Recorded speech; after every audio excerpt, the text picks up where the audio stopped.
தேவைப்படுதோ தேவைப்படலையோ நீங்கள் ஒரு முறையாவது வேதத்தை முழுசாக படிச்சிடணும்.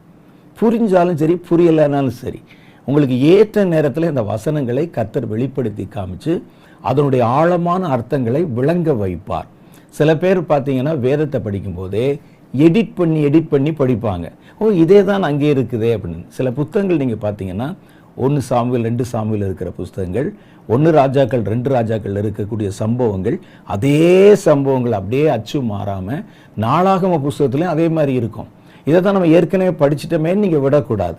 முதல் தடவை நீங்கள் சார்ந்திருக்கிற உங்களை வாழ்வூட்டக்கூடிய வேதத்தை பற்றி ஃபஸ்ட்டு உங்களுக்கு முழுமையான ஒரு அண்டர்ஸ்டாண்டிங் இருக்கணும். நீங்களாக அதில் கத்திரி போடக்கூடாது. இது படிச்சிட்டோமே, இது வேணாம், இதெல்லாம் இப்போ நமக்கு தேவையில்லை அப்படின்னு நீங்கள் இருக்கக்கூடாது. எல்லாவற்றையும் சேர்த்து வைத்து கொள்ளணும். முதல்ல ஒரு தடவை ஒரு ஃபுல் அண்டர்ஸ்டாண்டிங் நமக்கு வேணும். முழுசாக படிக்கணும் வேதத்தை.